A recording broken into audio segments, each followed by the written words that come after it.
Hey Megan, how's it going? Hi, I'm doing well. It's a nice day in LA. How are you?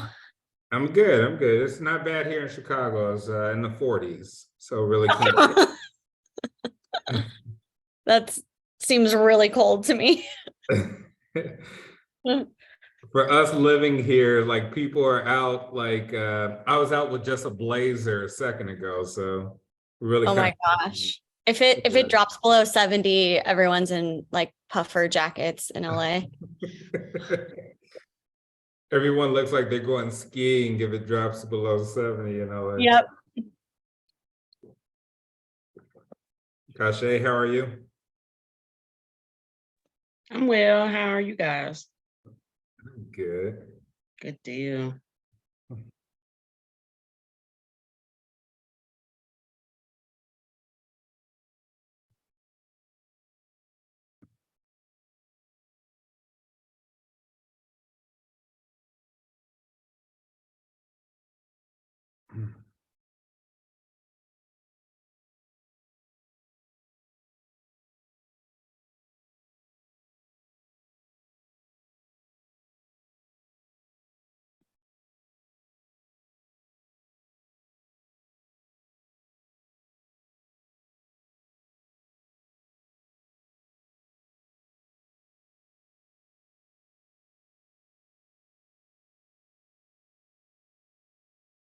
All right, got a few more people to check in.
All right, I think that's everyone. Okay. Welcome back. Chandler, how are you? I'm good. How are you? Good. Nice to see you. Charles, how are you? I'm good. How are you? I'm good. Kyle, how's it going? Doing great. Thanks for asking about yourself. Pretty good. Pretty good. Haneen, how are you? I'm Doing well. How are you? good. Nicholas, how's it going? I'm good. Hope you're well. Good. Maya, how are you? I've been better. I have the flu right now, but surviving. That's good. Madison, how are you? I'm okay. I'm recovering from strep, so I'm sort of there, but we're feeling a little better than last week. All right, that's good. Hope you get better soon. Chloe, how's it going? It's going. I'm doing good. Hope you're doing well as well. Doing good. Jasmine, how are you? I'm well, Professor Ross. How are you today? Good. Good. Enjoying this great weather we're having. I was talking with Megan about it a second ago. More to come. More to come. Summertime shy. Um, all right. So back at it. So this week we're talking about intersectionality, social location, privilege, social class. We got RP coming in right now.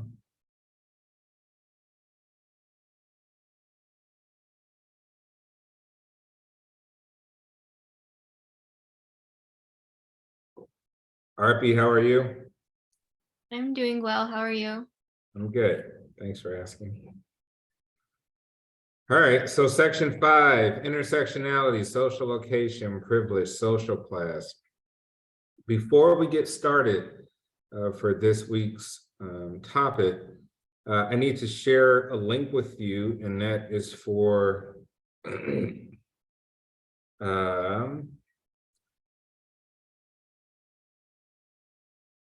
evaluations, which will be anonymous. So for you guys, I'll send a link. You can, I think they want you to do them before class. So let's get them done now.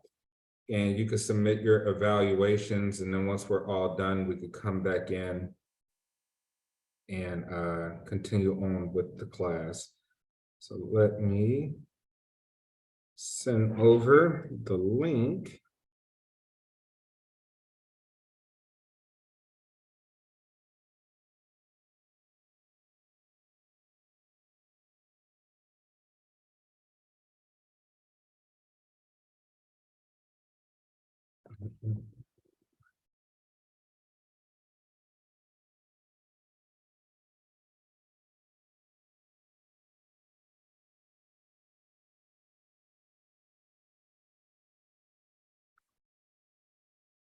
Hang on 1 second.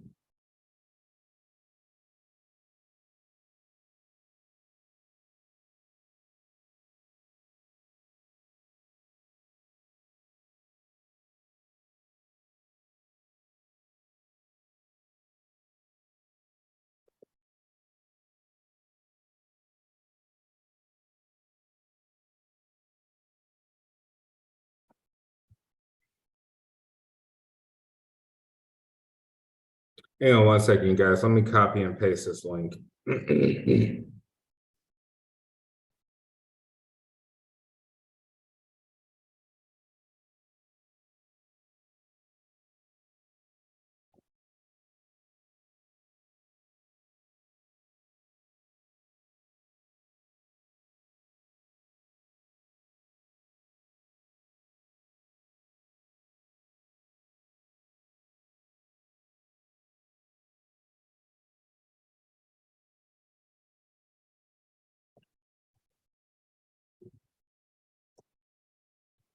All right, there's the link right there. Go ahead and fill out that evaluation once everyone's back.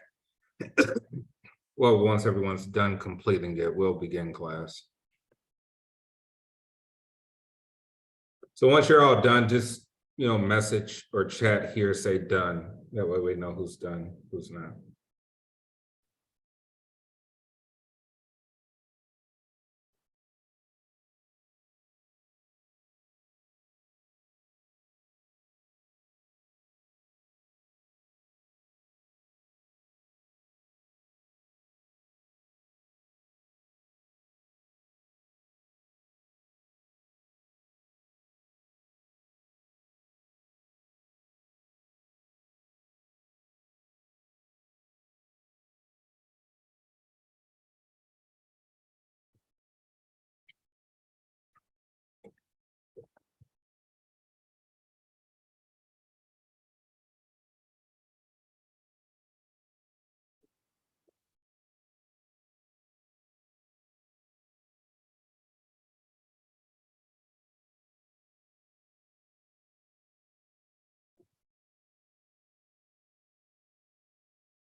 Hmm.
All right, looks like we got just a couple more people.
All right, looks like we're all ready to go.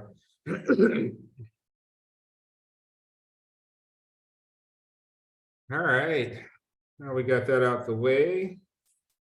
So unit 5, was this an interesting unit, interesting chapter? Anything that stood out particularly before we go into our groups and discuss our questions?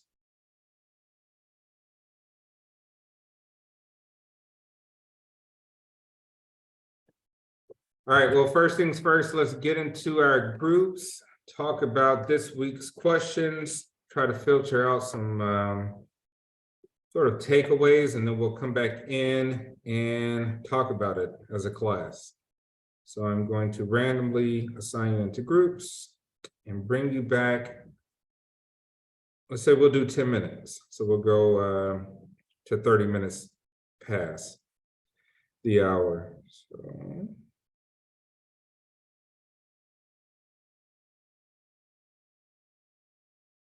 All right, putting you in now.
Hmm.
All right, welcome back, everyone. Can you hear me? Okay. Okay, Jasmine, you are showing up first here on my list.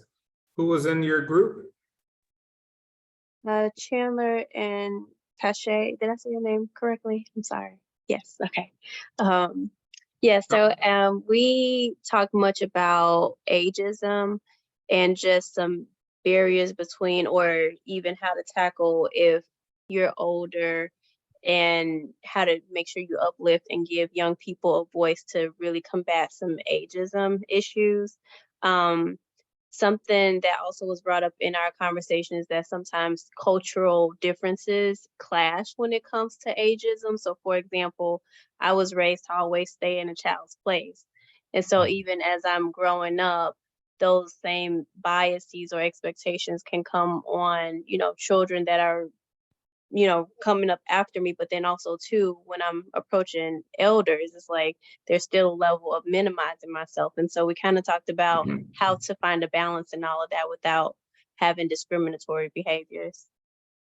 Okay, and so it was more so of being a therapist talking to someone younger, or was it more so of being a therapist and talking about someone much older?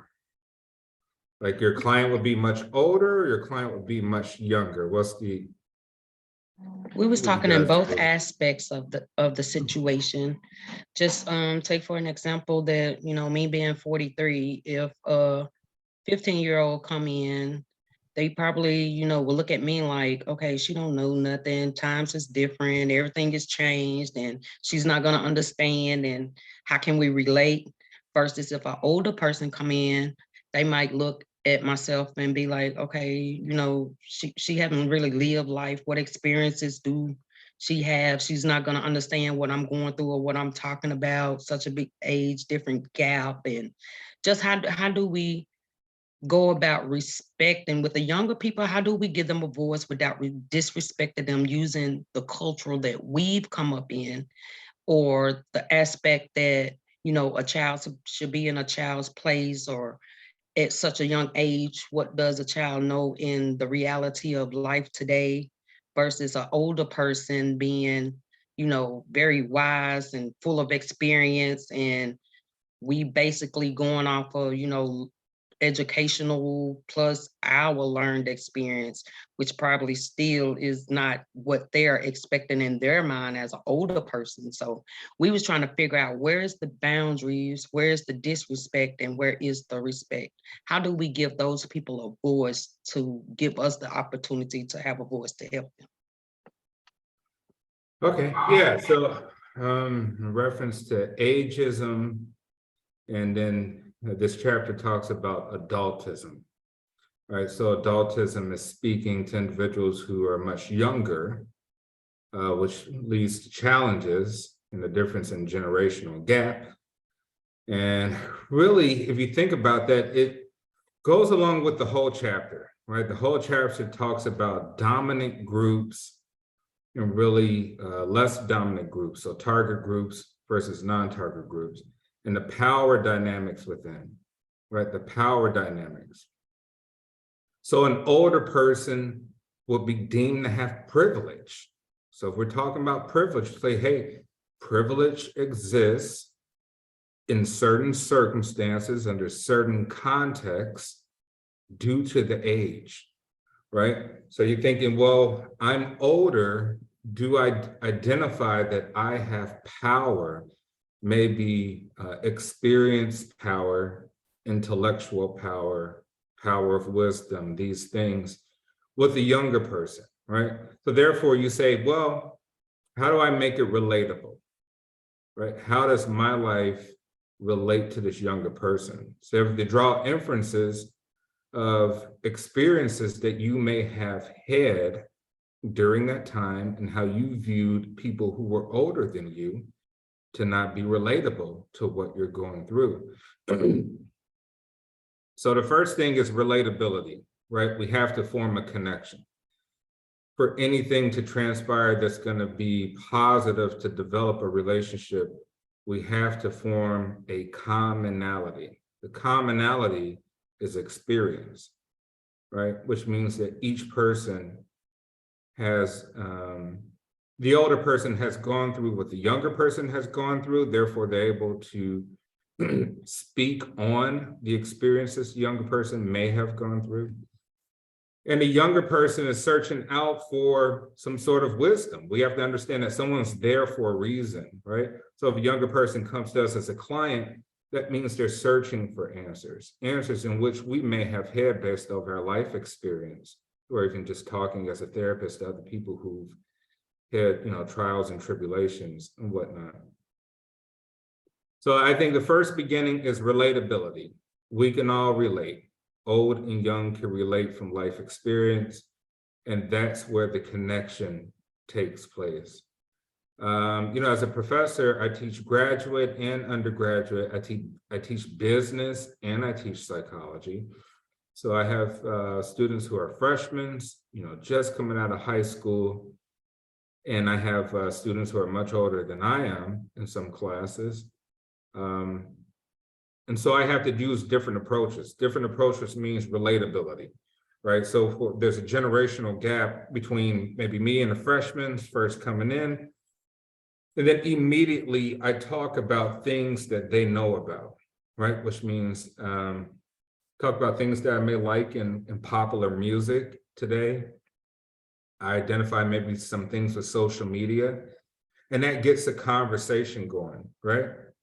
And that's where the relatability starts. Now, for an older person, I may draw some inferences based on life experiences of, being married, having children, let's say physical pain of getting older, right? And those lead to conversations, and we know conversations lead to people opening up to feeling more comfortable, right? So we have to create comfort by having some sort of relatability, which comes from just good conversation. So so I think for younger people, if you come off and you're exuding power as an older professional or a therapist, we should be aware, because I really think this chapter is more about self-awareness and awareness of others' feelings, right? We should be aware that someone may feel a bit threatened.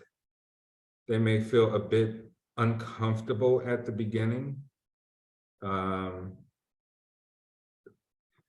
All these sorts of feelings of someone we may feel that we are looking up to. And obviously, if they feel they're looking up, then that means potentially they feel that we're looking down at them in any capacity, right? So that awareness is showing dominance of power in social situations, which, we'll talk about more as we go through.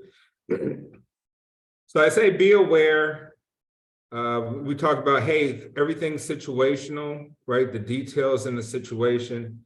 Someone has privilege in any capacity. Hey, Professor Ross, you may have privilege in this classroom, right? Others may have privilege in this classroom. Others may, feel dominant or whatever, right? These perceptions and beliefs, we should be highly aware of that these transactions take place and people feel a way. And so we should be able to try to gauge other people's feelings by asking questions and getting to know more information so that we can come to reality about something outside of our minds. So yeah, relatability, I would say that's more the key concept there for adultism and ageism. Adultism dealing with younger, ageism dealing with, people who are maybe over the age of 50, as the textbook talks about. Any other takeaways in your group? I can add something. Like for me, it was like I was kind of thinking in a tone of like when I'm a clinician, like I'm in my early 20s now. So it's like, how am I going to, be able to help someone like, let's say that's like 20, 30, 40 years plus my senior. So then it's like, how am I able to like kind of establish that, relatability and, be able to help someone when they're like, if they're coming in, like, you're way younger than me, how do you think you're going to help me? Like, I guess for me, it's just like, you get to a point where, you kind of find that you can't help them and then you have to refer them, or like, how do you kind of deal with that as a clinician? Well, I mean, I think if you go into it thinking like, wow, this is weird. I'm be talking to someone much older, and most likely they're going to think, I don't know what I'm talking about first.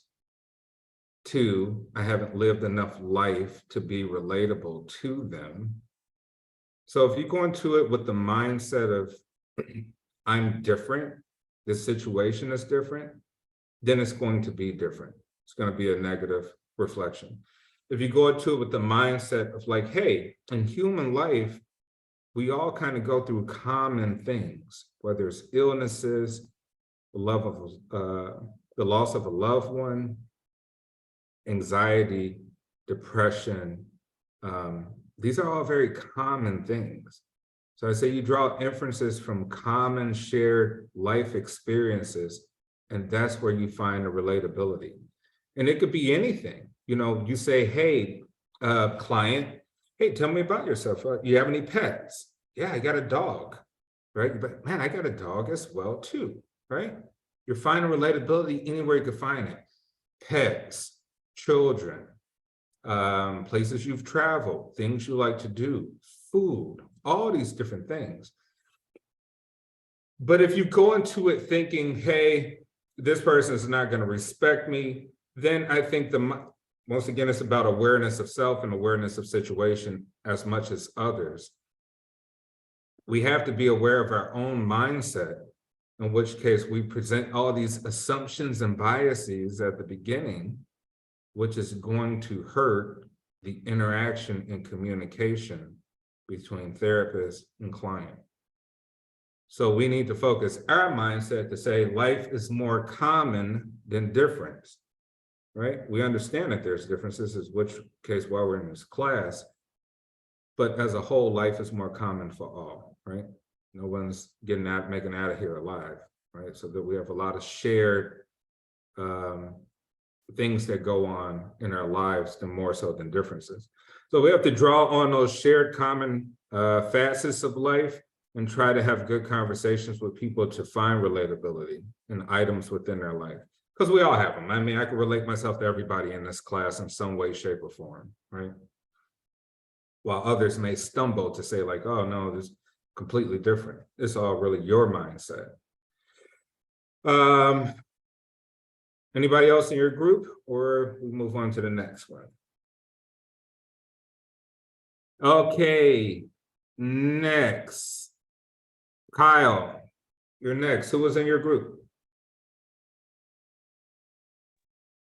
It was Nicholas, myself, and RP. And it was actually RP's question that we went off of. She might want to read it because it was kind of long, and then I can jump in. Mm-hmm.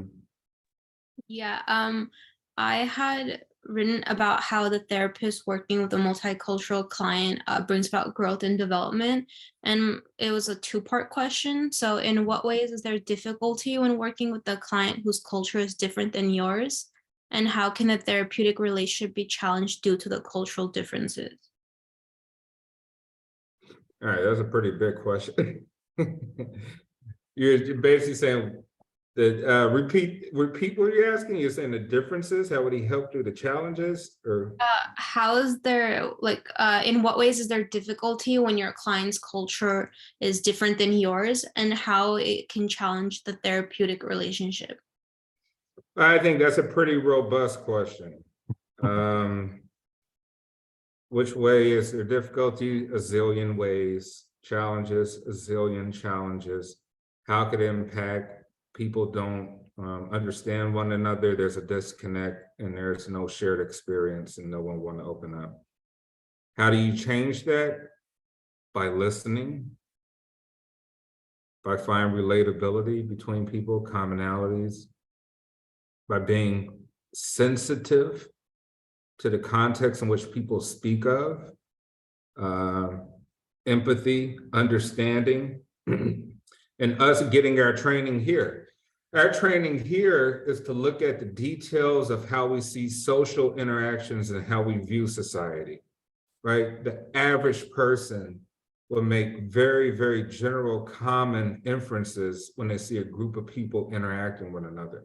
They won't pick up on subtle things, as we talk about in this class, microaggressions, positions of power, positions of privilege, maybe assumptions about people's social class based on what they're wearing or how they're presented to us, biases against people who may not speak the Queen's English here, people who may, have English as a second language, how we would interact and treat them. and just where all of that meets, you know, so we're talking about intersectionality as we get to that matrix will, right? We think of all the things that can make up a social identity and how that's going to be imposing to our own assumptions, our own biases, and our learned behavior towards people. So we're getting the training here, which is mostly self-awareness about this stuff. Are you highly aware and culturally competent and culturally intelligent about your exchange and interactions of people who are not like you, right? People who don't fit into your demographics, people who don't fit into your world view, how you view the world, how you raised. So kind of taking that hat of how we've been learned behavior, how we've been raised and taught, how we've been influenced through media, social media, politics, nationalism, all these different things, and looking at that from a very neutral standpoint in order to help people, right? And I would say it's one of the most challenging things. This is why the field is gaining so much attention. You know, it's extremely challenging to say, hey, how do I remove my own biases? Like maybe I do have them, right? Maybe I do view certain people a certain way. How do I remove my political belief systems if they overlap with what a client's telling me? How do I remove my maybe racist tendencies, you know, towards certain people? How do I remove my tendencies to be sexist or all of these things, right? And it's not about removing anything other than trying to help people by being a neutral party to a situation, right? We will always have our same morals and ethics that we have because we have a right to have them. You have a right to have them. But if you're here to help people, you say, well, you cannot be average. You cannot be common in how you think in context versus groups or individuals based on these differences. You have to completely think different based on situation, culture, context, all of the above. So big question. I don't know if there's a definitive answer, you know, so we got to break that answer up into more detailed questions and go from there. Any other questions in your group? Oh, All right. I got something else oh, Go ahead.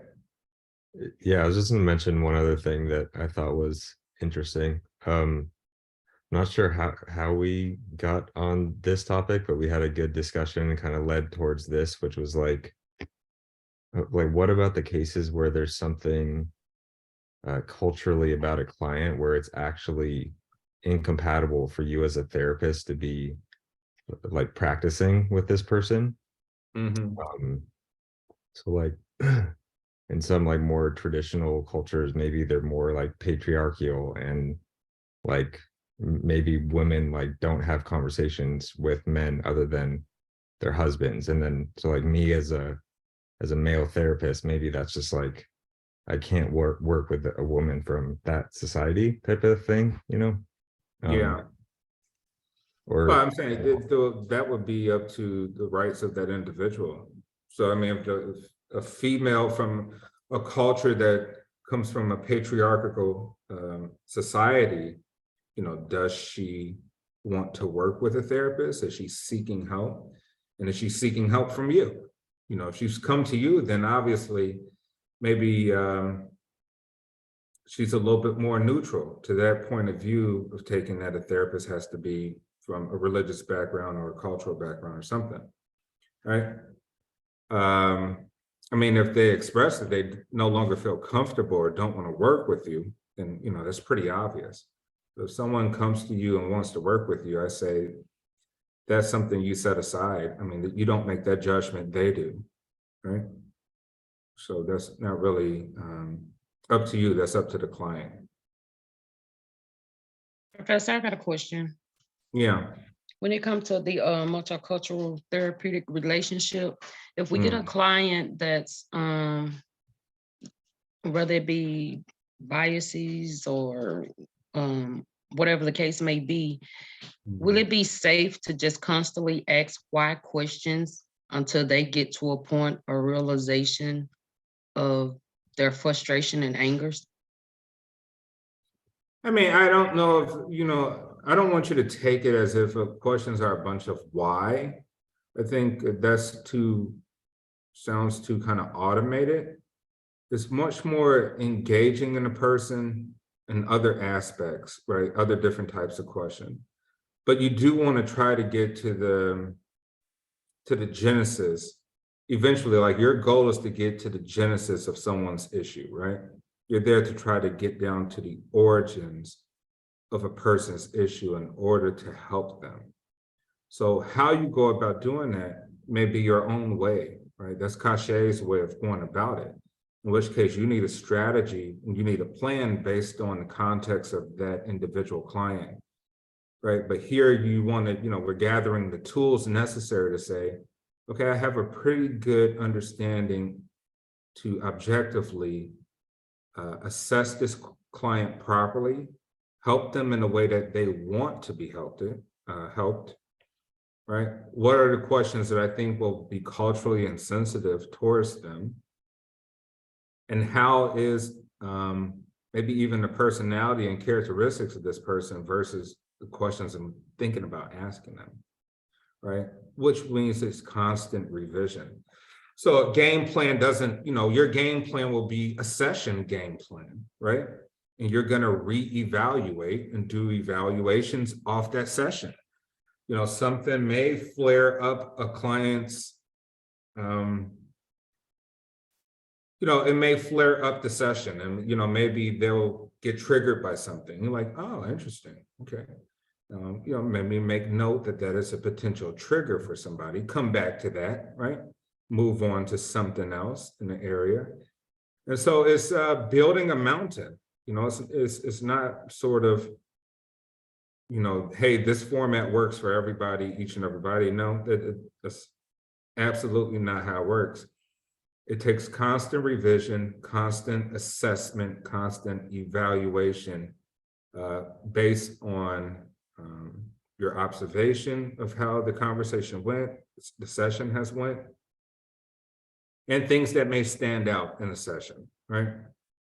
But also just your awareness, your own self-awareness of maybe asking certain questions that may be your own bias, So we talked about before that meta thinking, like thinking about thinking, right? Thinking about the question you're about to ask in the context of what you're asking it. Is that something you're basing off assumptions, or is this something necessarily to really get to the root of something for your client, right? So a little bit of self-awareness, a little bit of observation, and constant revision based on the interactions. Going back to what Nicholas had said, how would you navigate a situation where maybe your client does come from a culture where talking to men outside of family or your husband is frowned upon, yet they're adamant on maybe normalizing it or something, but there are certain dangers that may be involved if, her family or husband does find out? How would you navigate that as a therapist? Oh, yeah. I mean, well, first of all, if you believe that that's an issue and that's brought up, right? Because first, what is your assumption? Are you assuming that that's an issue? Like, how did that information be conveyed to you? If it wasn't conveyed to you, then that's maybe your own assumption that, right? You're like, well, hey, Professor Ross, I assume it's real because I've experienced it, right? That's like saying maybe as a Black man, I assume it's this way for other Black men because this is the interaction I've had with Black men. You're like, well, that can't be the case for everybody, right? But this is a case-by-case basis, and you have to really gauge to see if that is an issue. If not, you've posed your own assumptions, once again, on a group of individuals, may or may not be an issue. You don't know exactly what's happening in that person's household, how loose they are with their religious beliefs or cultural beliefs, how much do people follow it to a T. And if that's an issue, if that is an issue, that's something definitely, okay, well, that's something to dive into to see how much of an issue, right? So that's part of a therapy session too. And also if you find it to be something which may be put somebody in physical danger, you know, obviously you have the resources around you to give to them to seek some sort of help. You know, so if you're speaking in terms of, well, I think it's going to put somebody in physical danger, and they convey to me that it will put them in danger, them seeking out a therapist. Well, yeah, you have to reach out to necessary people just to, you know, stay aware of the situation and, you know, basically itemize everything that's, you know, being said, you know, for later purposes if something were to happen. But if it wasn't to happen, then we say, hey, we've assumed once again assumed based on our groups. We do this. You see how easy we do this all the time? We do this to everybody we find to be relatable, whether it's our religious affiliation, right? We just believe that this is how it is with everybody else. Our racial identification, right? Our sexual identification, all these things, we have this ingrained mechanism based on our learned behavior that this is just how things go. And it may be completely off base. And that's part of the self-awareness, right? Like projecting assumptions, projecting generalizations on people. Any other questions from your group?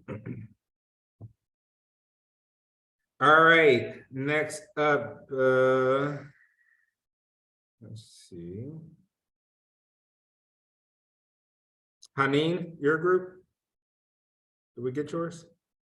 No, not yet. I was with Chloe and Maya. I think one of the main topics or like takeaways that we were discussing was whether or not like kind of classism and SES and all that, like, is it really something societally? Can people actually move up in their like socioeconomic class or status? Or we were also just kind of like discussing like the psychology behind like your class or your status, and also in some cultures how like for example in India, like with the caste system, like it's impossible technically to move up depending on how like strict it is within the culture. But like societally and psychologically, like the mentality of your class versus like your financial status, like can you escape one or the other, or like move up one or the other? I'm not sure if that really makes sense, but that's kind of the bulk of what we were discussing. All right, so basically saying based on socioeconomic status, which refers to income level, can you move up in social class, even if there's some sort of cultural mechanisms in that culture that may not allow people to move up, like some sort of hindrances or challenges, obstacles or something like that? Yeah, like obstacles like that, like institutional obstacles, and also just like mentality stuff. Because like Maya gave an example of like her father, for example, like when he came from India, even though like financially and stuff you are well off or from a higher, you know, SES, there's still that like mentality of not like buying fruit that's like over $2, or you know, saving every penny, like if that makes sense, like the mentality is still there. Yeah, think about it.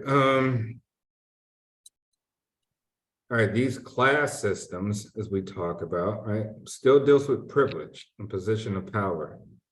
When we say privilege, deals with access, right? Access to resources, access to different things within a particular culture, within a particular country.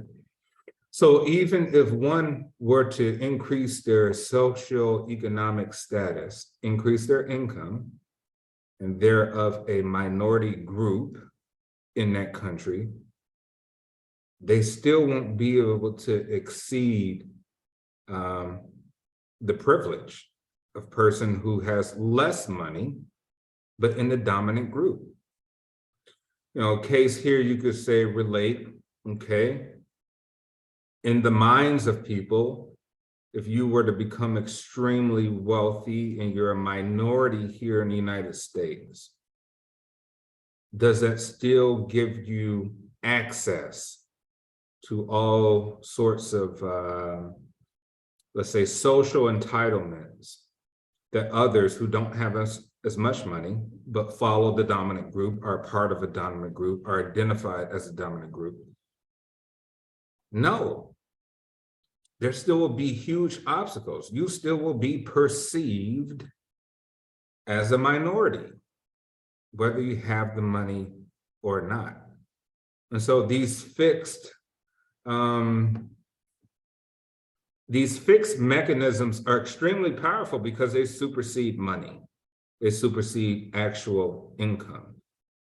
Within a group context, the people who have the power or the dominant group will still view the up and coming so-called wealthy or middle-class individual as being of less to society, having less social value because they don't meet the parameters of the dominant group.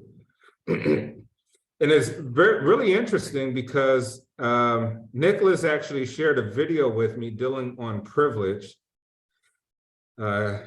He says mom works with an organization that kind of deals with this stuff, in which case I want to show you guys, I guess, right after we finish our questions. But it goes to show you that regardless of kind of who you are, what you have, dominant groups in a society based on the systems that's been in place, the mechanisms in place, they still keep people low in some sort of overall, even political, economic power class, right? Because really, I said overall has to deal with power. It's about, dominance is equal to power. Power means your ability to have access and to get things done. So yeah, to answer your question, for example, yes, it's extremely difficult to get people to change the mindset of the mechanisms and systems in place just because you have money, just because you've moved up through socioeconomic status, which is completely different from social class. It's extremely difficult to move up to social class because the social class may mean something beyond the money. It may mean something completely beyond income. You're like, well, I can't change who I am. I got more money, but I can't change who I am. Well, there you go. Those are the barriers right there. And to be highly aware of them and sort of all areas. I mean, we've seen this throughout the world. Think of the British Empire going around, sort of colonizing and managing different countries. You see it in India, you see it in South Africa, all over the world. And the people still had a lot of issues, whether the indigenous people or the local people had become wealthy or not, they were still viewed as less. It didn't matter how much money they had. They were still viewed as less of a person, in essence, less value, I would say. So we go to, there's something very, very ingrained in that sort of tribalist mindset of who's dominant and who is less dominant, who has power, who has more power. And basically it didn't matter the amount of money, it just mattered that you were in the group or out the group, right? So do we label race and ethnicity? Is it considered class or status or both? Is race a class or a status? I mean, I would say it really is context dependent. But really, I would say it is a social hierarchy, right? So we can say it is a part of a class system, right? Because it is a social hierarchy. Depending on what your race are, you either be viewed as a minority or a majority. And if you're a minority, it's either by population, mostly it's typically by access to resources, political and economic resources in a country. So I would say probably it is a class because it's part of a social hierarchy. But it may blur the lines, it may be part of all of it. It really just depends on the context, like, you know, and which way we're referring it to. Any other questions from your group?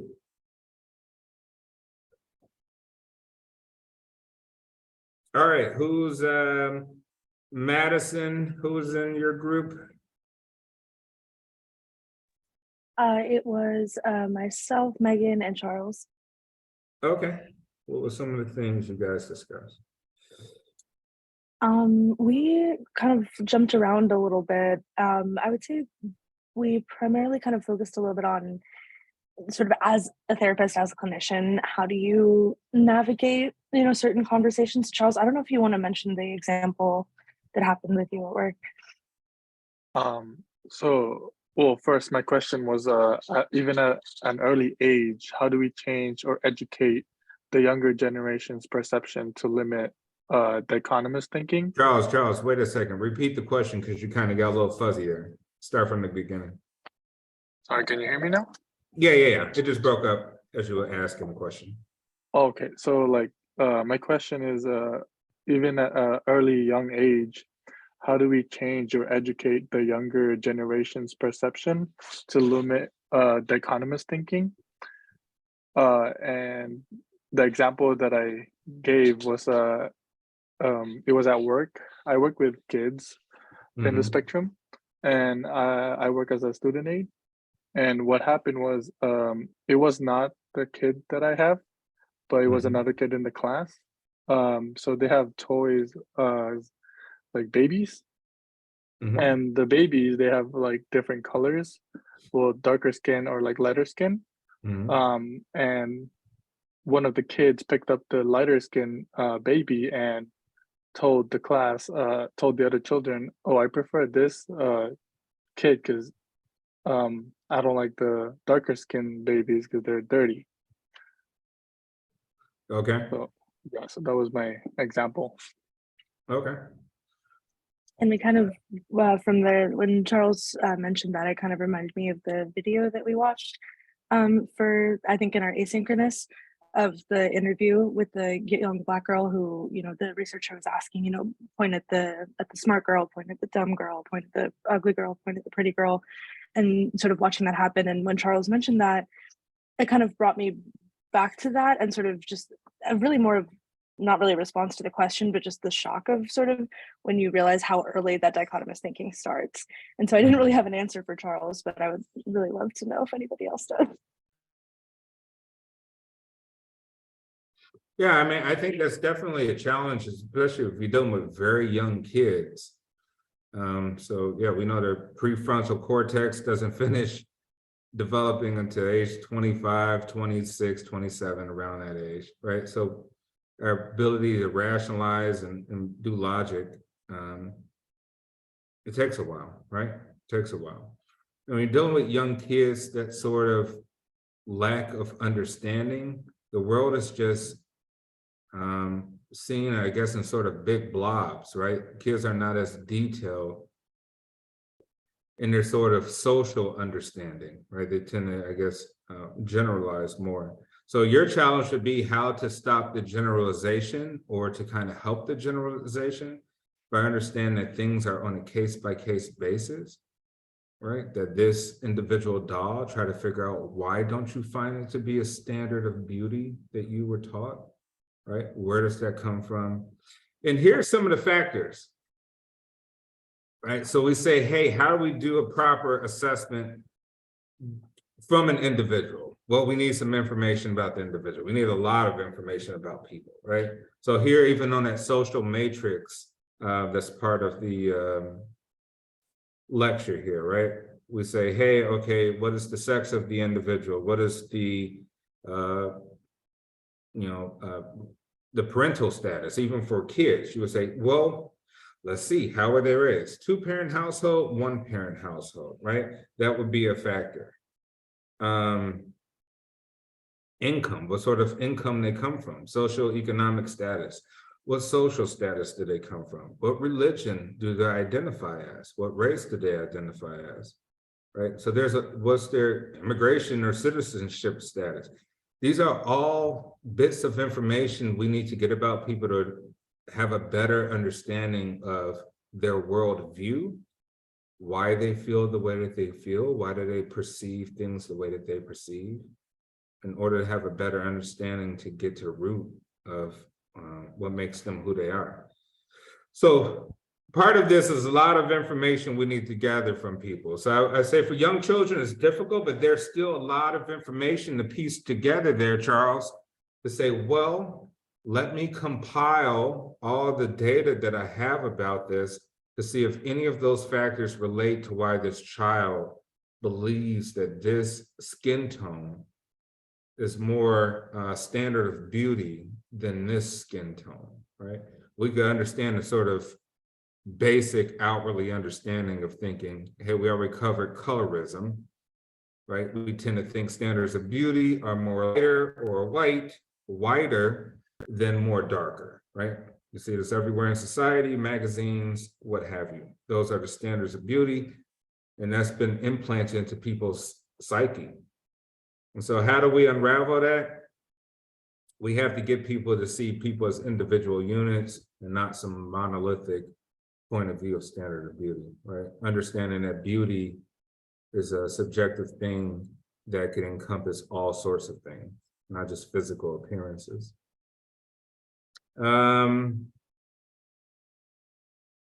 Okay, any other questions in your group?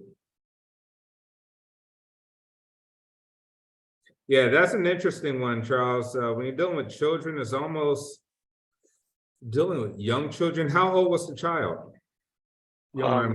She's 3, but it's not my client though. It's like a different child in the class. Okay. Yeah. Yeah, I mean, child and adolescent psychology is sort of just a whole nother situation, right? Because if we're talking about people who can, be more informing about why they think and feel the way they feel, even sometimes proper assessment for a very, very young child is extremely difficult because you're trying to extract how they make sense of things, right? And this, at that point in developmental stage, it's extremely difficult. So yeah, that's sort of a whole nother situation over there. All right, any other questions? General questions?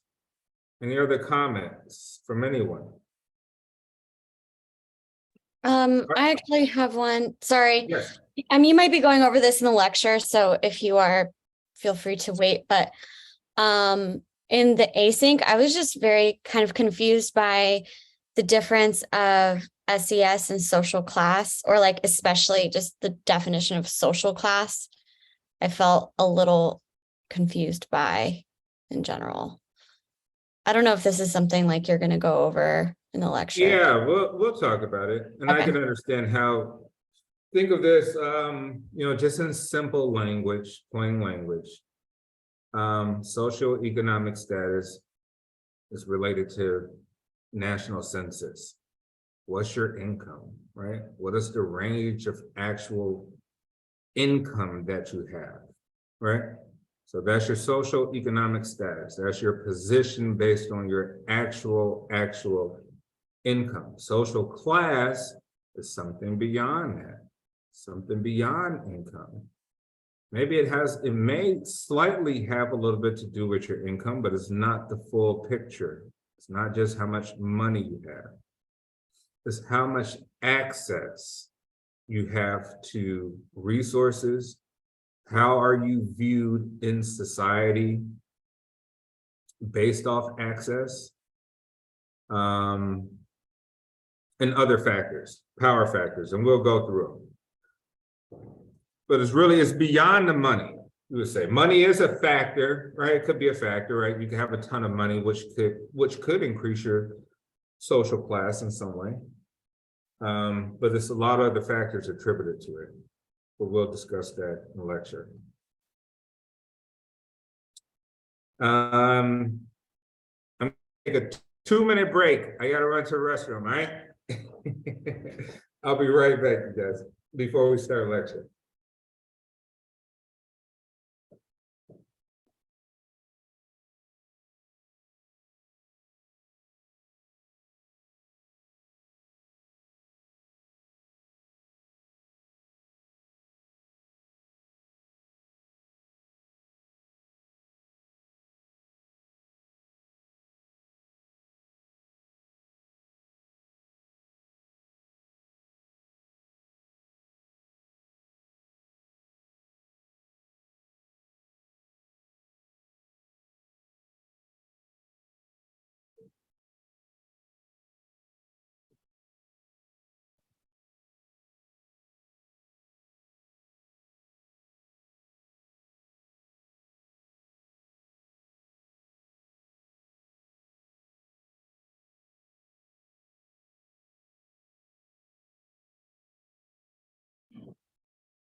All right, I'm back.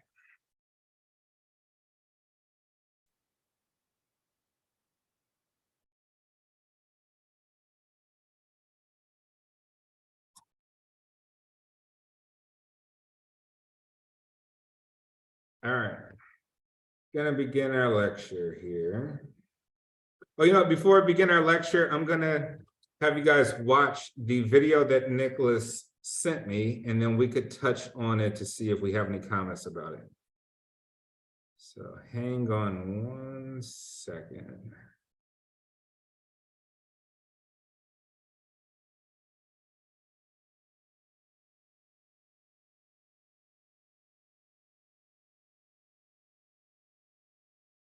Half black, half white, but looks white. Blue eyes, whiter than most white folks, very white. She and I.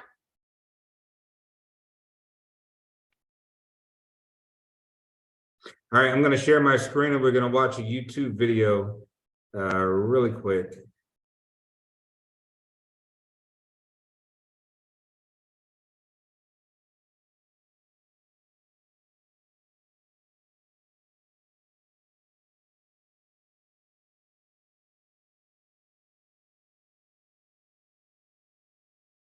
My sister-in-law, who's half black, half white, but looks white. Blue eyes, whiter than most white folks, very white. She and I, we kind of grew up together. We raised our children together. So they're first cousins, and it's the wonderful, very, very multicultural family. So we're going in a Safeway one day. And Kathleen, my sister-in-law, is in front of me. And she's, writing a check for her groceries. Now, my daughter, who at the time was 10 years old, was standing with me, and I was directly behind her, getting ready to get my groceries. So Kathleen comes up, and the checker, who's a strawberry blonde, freckled, very delightful, warm, the checker, this young woman, is talking to Kathleen. Hey, how you doing? Isn't it a nice day today? They're just chatting up, and says, yeah. So Kathy writes her check, and she steps off to the side with her groceries because she's waiting for me. Of course, again, Kathleen looks white, right? So I come up, no conversation. She looks up at me, absolutely no, just a little chatter. And I write my check. My daughter, however, is 10, notices immediately the difference in how she responds to me. So I write my check, and she goes, I'm going to need 2 pieces of ID. At which point my daughter looks at me, and she gets very, very embarrassed, and tears are kind of coming up in her eye, like, Mommy, you're not gonna let her do this. Why is she doing this to us, right? So I'm trying to figure out what I should do, because behind me are 2 elderly white women, right? And I'm thinking, okay, so then I become the angry Black woman, right? And they're gonna be, and I'm just trying to second guess all the drama. So then I just give her the 2 pieces of ID. I said, some things you gotta choose your battles, right? And then it gets worse. She pulls out the bad check book, right? So this is the book that shows the people who've written bad checks. So she starts searching for my license in the bad checks, at which point it's just out of control now. Just as I'm standing there trying to decide what to do, and it's really deeply humiliating. Now my daughter is in full-blown emotionally upset, who's 10. My sister-in-law walks back over. And she steps in and she says, excuse me, why are you doing this? And the checker goes, well, what do you mean? She goes, why are you taking her through all of these changes? Why are you doing it? She goes, well, this is our policy. She goes, no, it's not your policy because you didn't do that with me. Oh, well, I know you've been, she goes, no, she's been here for years. I've only lived here for 3 months.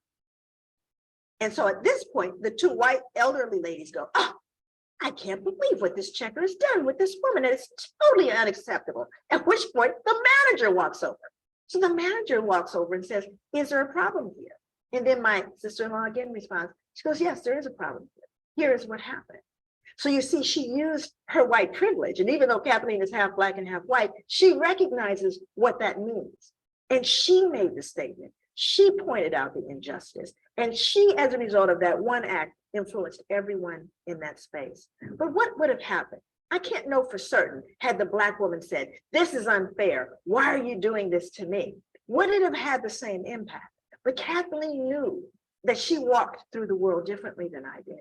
And she used her white privilege to educate and make right a situation that was wrong. That's what you can do every single day.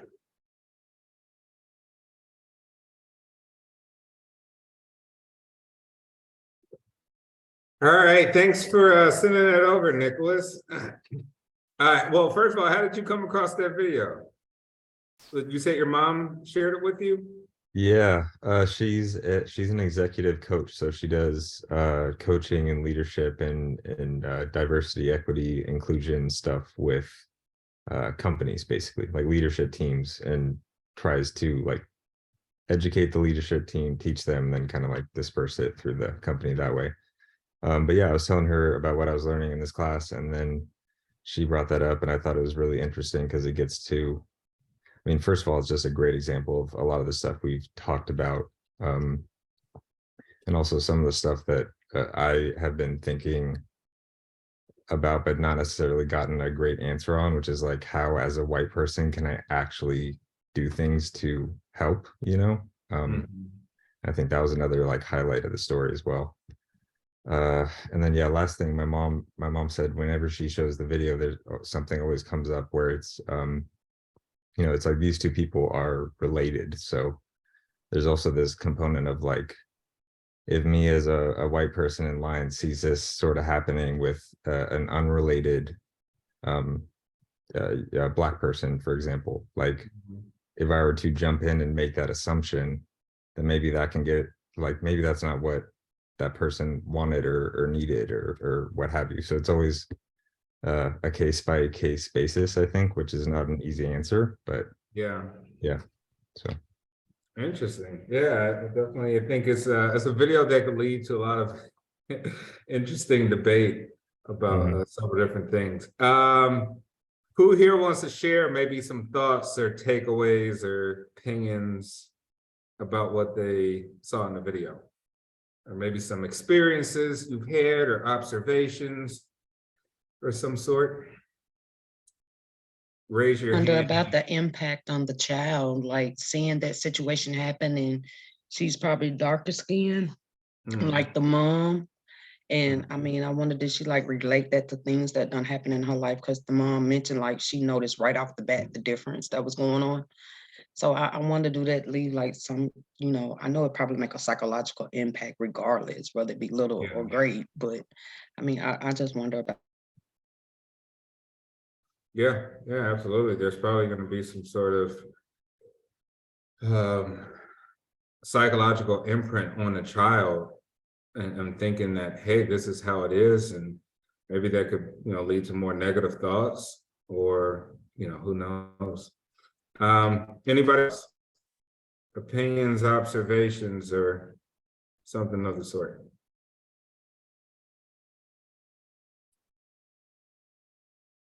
Raise your hand if you got one. Right, so I think here's one of the takeaways, right? I think what happens is we all feel weird when we discuss race. Everyone feels weird. There's just a natural feeling, especially if you're from the United States. Other countries are way more open. You know, when I went to France, the French are way more open discussing like racial identity, and actually identify people in a whole different system than we do, right?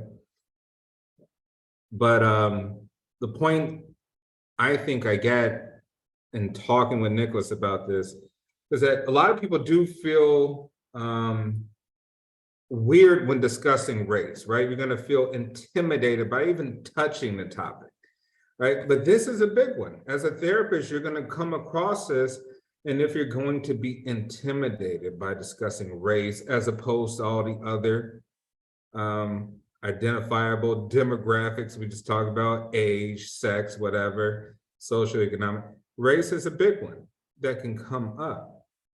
But any interaction itself, in that particular conversation, there could have been multiple exchanges of privilege, of dominance, of power. So if one were to say, hey, I'm white and I feel intimidated in this situation, you could be, okay, you could make an argument to say, well, maybe there's a dominance of hierarchy in intimidation, right? You can say, hey, maybe I feel intimidated by a Black person. Like maybe in a social situation, a Black person is higher on the scale of maybe physical aggression, or your assumption that they are more physically or verbally aggressive. And now you're like, well, okay, there's one facet of a dimension of power difference, right? So we're just saying back and forth. And then the checkout person had all of these assumptions. First of all, she assumed that the first lady was white, and the first lady is actually half Black, right? And so there were some assumptions. She didn't care because it was all about physical appearances, nothing more, nothing less.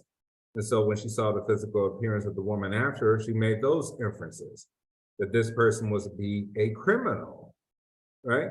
Balancing checks, forging checks based off whatever learned behavior or assumptions that she's had, or generalizations or experiences. And then, as Kashay pointed out, we're like, well, there was a young child involved, right? So that wasn't even a consideration and taken to the context of how traumatic that would be, because the child actually spoke up. And then there were also the two white women behind her. And guess what? They didn't draw the same conclusions. They were older, probably a little bit more wiser. We could maybe make those inferences to say, hey, a wrong is a wrong, regardless of what you physically look like. Yeah, you're part of my in-group, in this in-group, out-group dimension. We look alike, but you've just done something that we consider to be wrong and valid, regardless of what you look like. The third part was that the Black woman who was checking out, she saw the white women and at first didn't want to make the argument. So she didn't want to present herself to be stereotypically angry Black woman in that situation.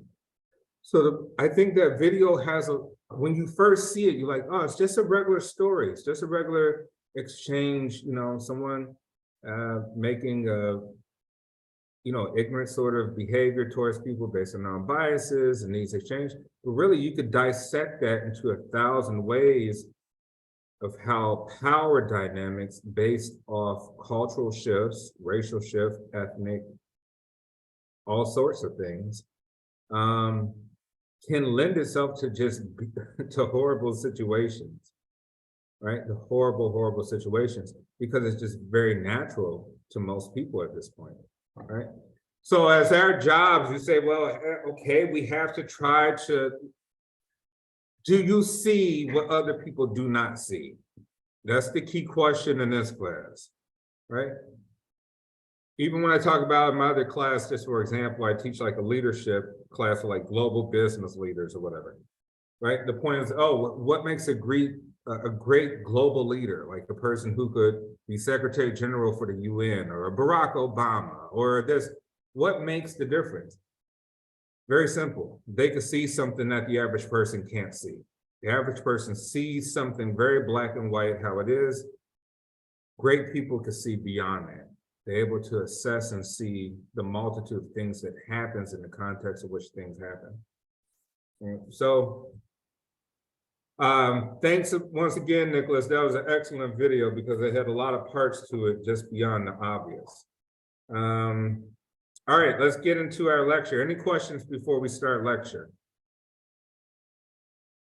And as I lecture, you could just stop me if you got questions or comments. All right, I'm gonna go through it, talk, get some commentary, but you got something you want to say, just say, Professor Ross, I want to touch on that. Give me a second here, let me pull up the PowerPoint.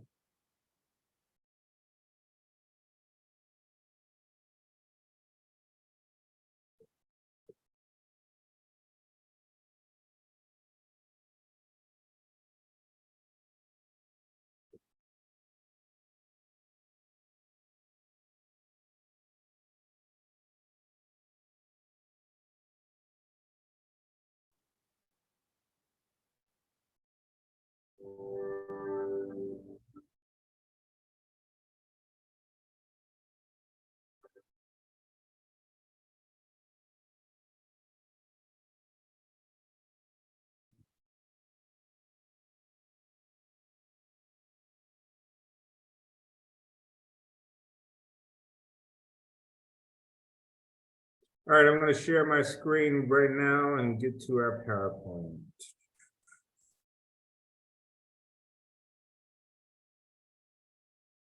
Everyone able to see it?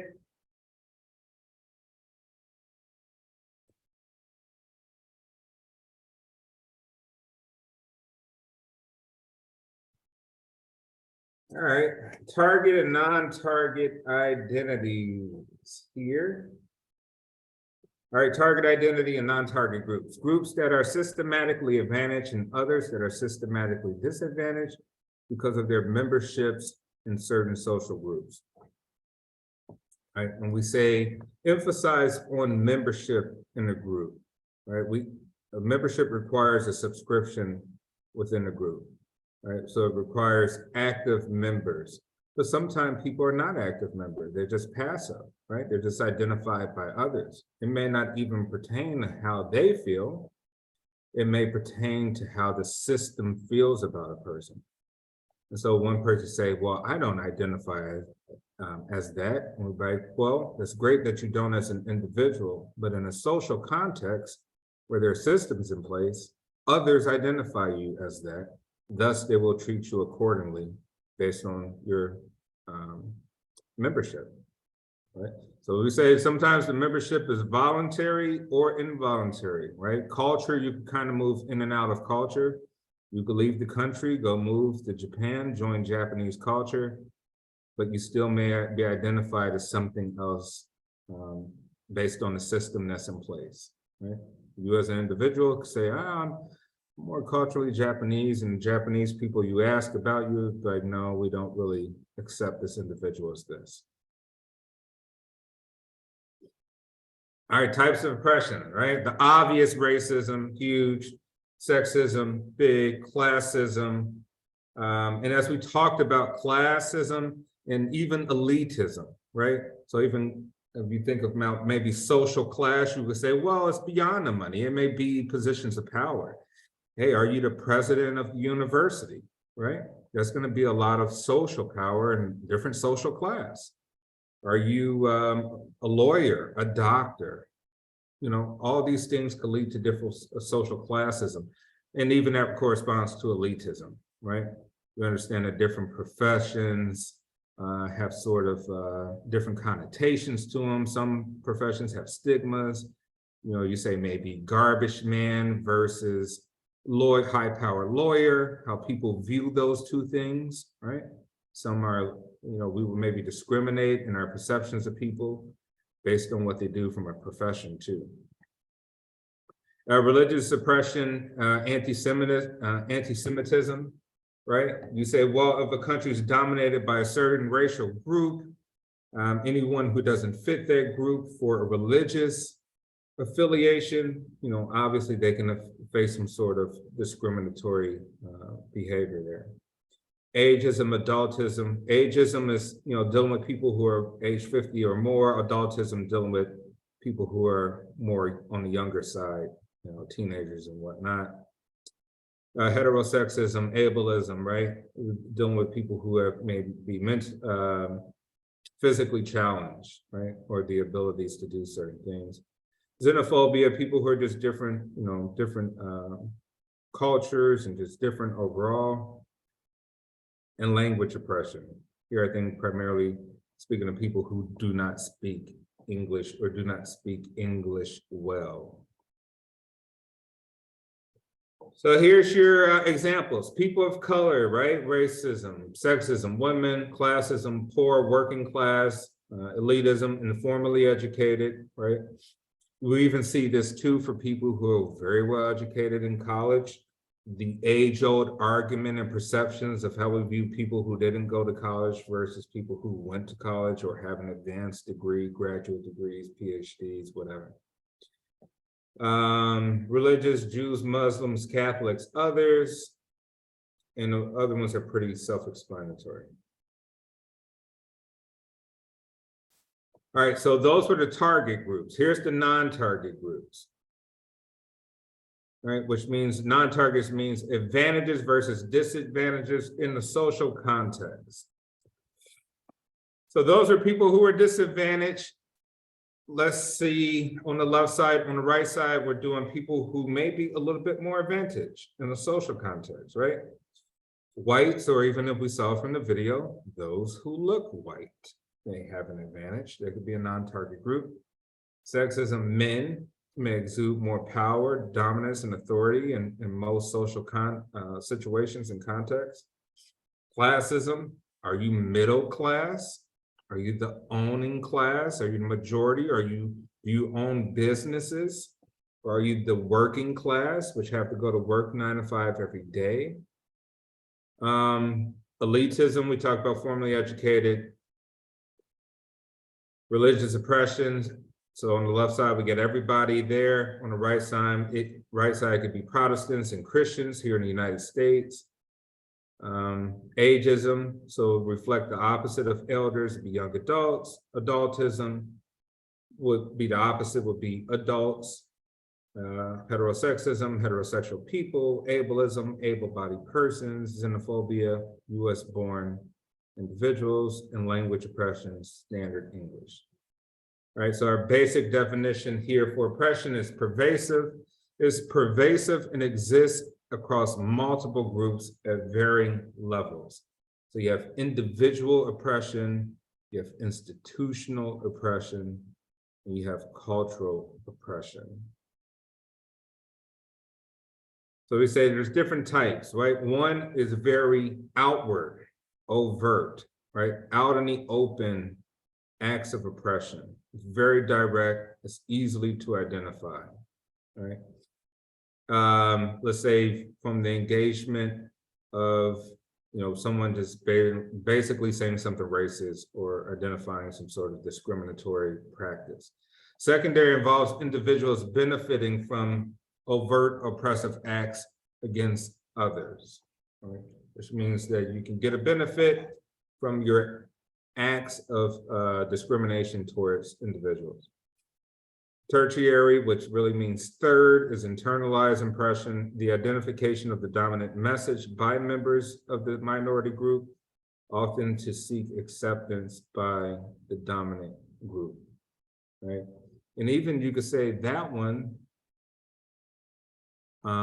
even from that video, right? The fact that the Black woman identified some other individuals behind her, and maybe for a second she talked to seek acceptance by not speaking up first of the overt act of oppression, right? That may have been an instance where that happened, right? And then her child being the one to say, no, you should address this right now, right?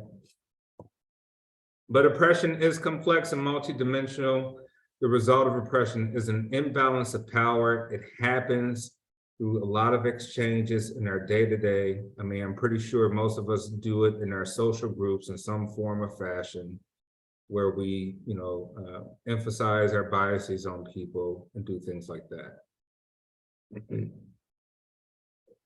We say privilege is big, so it's having power and access and advantage, right? Holding a majority status. We say people don't want to give up power, right? It's very difficult to have people want to give up power or access, right? Because it's a great benefit to them. Why would they want to do that, right? So it's favorable treatment, entitlement, social support. So it's definitely having the support systems in place to basically get what you want and have favorable outcomes in most interactions or exchanges. We could both be oppressed and privileged at the same time, but in different dimensions. So over the course of an interaction, we could face an instance of oppression and we could face an instance of privilege in one exchange or interaction.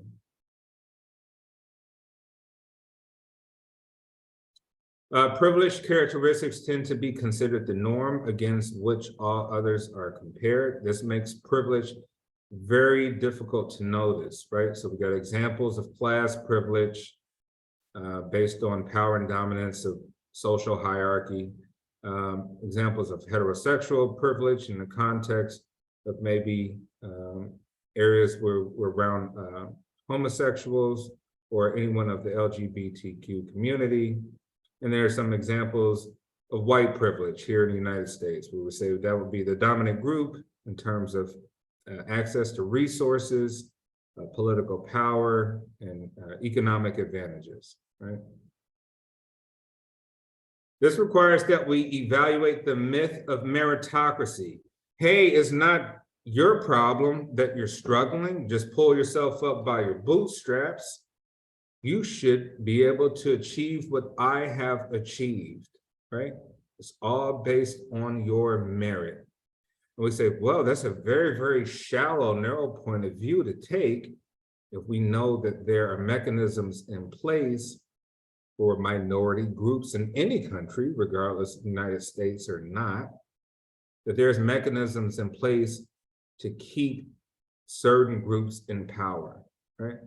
There are mechanisms in place to have people have easier access than others to economic resources. Mechanisms in place for people to be criminalized or assumed to be criminals, right? So all these things in place, as well as a just world fallacy, which means that, hey, if the crime was committed, that person must be guilty, because we live in a very just world with an excellent justice system that treats everybody fairly. And we say that's not true, because people have biases. Thus, they exhibit their biases in any judicial situation, or even just social context, to say that some people, the outcomes of those situations are not just, right? That we present some sort of just world fallacy, thinking everything is just the same for everyone. Often people or groups who hold privileges tend to resist accepting their power in society. You know, you can hear people be like, well, that's not true. You know, this happened for me. I'm struggling just as much as these people. And some of that could be true, right? It could be true based on where you live, your immediate environment, you know, context definitely matters. But we would say as a whole, privilege does exist as a whole, right? And there's mechanisms in place to reinforce those privileges. Marginalized groups are at greater risk for psychological, physical, interpersonal, or financial risk. Right. Part of my dissertation had to deal with South Africans, right? In a group out there called Coloreds, right? Coloreds out there are really mixed ethnic groups in South Africa. But it had to deal primarily with apartheid. So that look at Black South Africans, colored South Africans, white South Africans, and other groups to see how does racism have an effect on people's actual physical health, right? The anxiety of experiencing racism in everyday life for a prolonged period of time, what does that do to you psychologically for trauma? What does that do to you on a physiological component? Are you more susceptible to hypertension, diabetes, anything, right? Obesity, based on just racism itself and the mechanisms in place, right? Experiencing this trauma every day of your life. It's a very real thing. And it impacts people's well-being and overall health, right? Not just their money or their access to power. It impacts them to be, you know, high blood pressure, all sorts of things, and lead to early death. So it's an interesting topic, think that, hey, you know what? Racism and discrimination has impacts on the lifespan of certain groups, right? It's basically if they're dealing with trauma, could deal with anxiety, and anxiety causes depression, and depression leads people to eat, to have obesity, depression leads to people to have other health factors, and so on and so forth, right? Self-exploration is a clinical and ethical imperative. is quite necessary for us, because if we truly are trying to help people to get over their issues, yet we are presenting sort of ignorance to these factors out in the world, to understand that there's so much bias that people are experiencing, there's trauma that's happening to people in other areas, and just their obvious, maybe initial interactions that they came there for, that may, they believe to be a cause of their trauma. But there's a lot of other factors attributed to the trauma. So we have to be, yes, Kasha, you raise your hand. Up there where you was talking about marginalized groups and the risk. In one of the articles that we had to read, it was talking about the race-induced stresses. Mm-hmm. How do we go about, how do we attack that? What are the things that, they might just think they sick and we see it as a race-induced stressor. Is it a certain way to handle? My question is. Yeah, that's, so that's a very systematic thing, right? That's more looking at a holistic point of view and try to make changes in the system. Because you can't solve an individual's problem when it comes to that sort of thing, because it's a systematic thing. Once they leave your office, they're still part of that system, if that system still is in place, or to the degree of which that system causes those sort of issues. Now, you can try to change an individual's perspective on how they view the social construct itself, right? So you could try to change their world view on that, to maybe they're a little bit more sensitive or hypersensitive to racial trauma than others. So maybe you could try to identify to see if that's a measure you could kind of look at to help them. So it could be some sort of perception bias. Maybe there's, maybe they have a perception bias, like, hey, maybe feel that they're experiencing more racism than they're actually experiencing. And maybe there's something that lends itself to some sort of early racial exchange they had early in life. It could stem from something from childhood that traumatized them. Now they're a little bit have more of a predisposition to be sensitive towards dealing with certain other racial groups, right? So their perception, you can say if that could be something you could gauge at, but then I think the major thing is systematic changes, right? Is presenting this evidence and us doing research to present evidence that this is a thing for people to get talking about, for hospitals and therapists to promote, advocate, propose, so that there could be changes in laws and legislation and things like that. So yeah, it could be an individual thing you could help, but I would say it's more of a systematic thing. And yeah, I don't know if that helps answer your question. So self-exploration is a clinical and ethical imperative. What does that mean? We have to analyze ourselves. Yes, we all have bias. We all, say something completely prejudiced towards groups and our little intimate circles of people that we get along with, or whatever groups we identify with.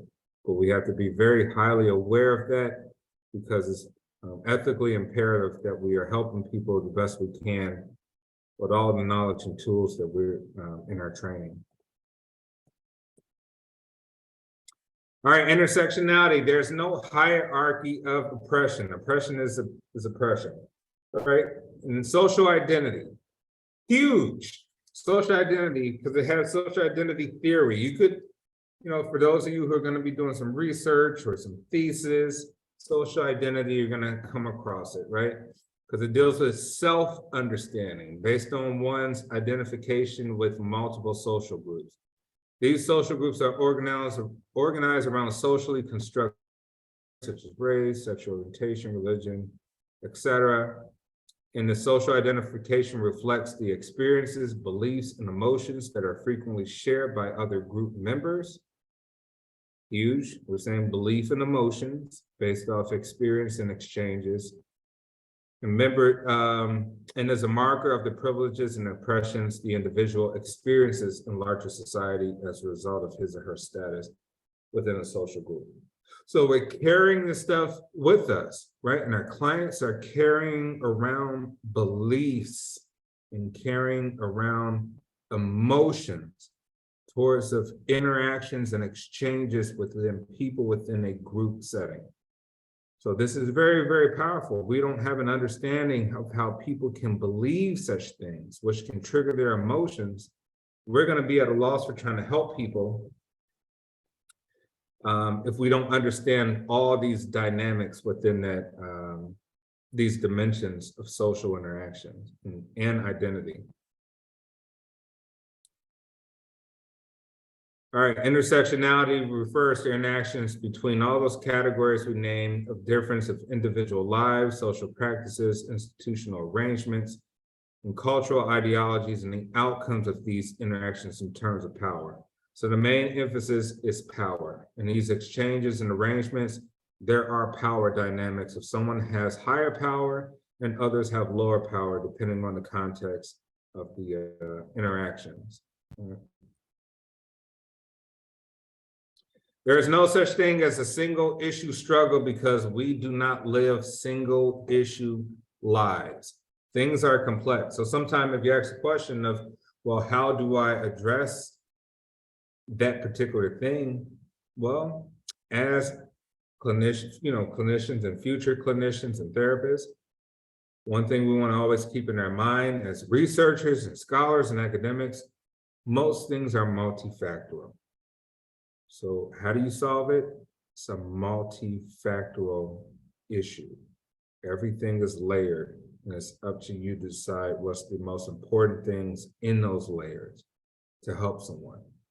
Right? It's not a single answer. We're not engineers here, right? So it's just not a mathematical measurement we could come up to. A professional competent psychologist should adopt an intersectionality perspective that meets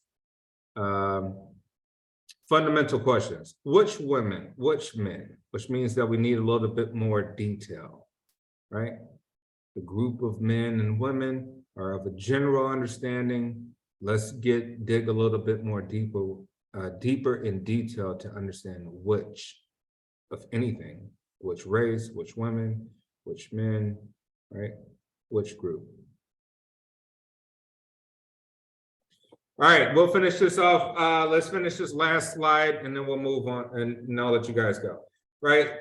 Clinical applications, what are your client's social identity? How did I identify? Not of what you identified them as, right? Self-identification, how do they identify? That's the important thing, right? What social identities have the loudest voice and get the most airtime? What is the most pressing impression that they have? Okay, someone got it right. All right, and which social identities are marginalized and are disenfranchised, and how is this contextual? Maybe we'll touch upon this a little bit more next class, but I will let each and every one of you go, and I will see you next Tuesday. All right, see you guys later. Have a good one. Thank you, Professor. Thank you.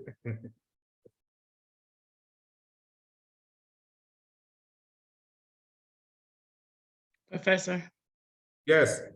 did you want to go over my immersion? My cultural immersion? Oh yeah. Could we go over it next class? Yes. Let's go over next class so that everybody can hear, because when we went through everybody else, people had comments and stuff like that. So let's talk about it Tuesday, and we'll lead off the class with your cultural immersion. Make sure you bring it up to me though. Remind me first at the beginning of next class. Gotcha. All right, see ya. Have a good weekend. Thank you too. Bye.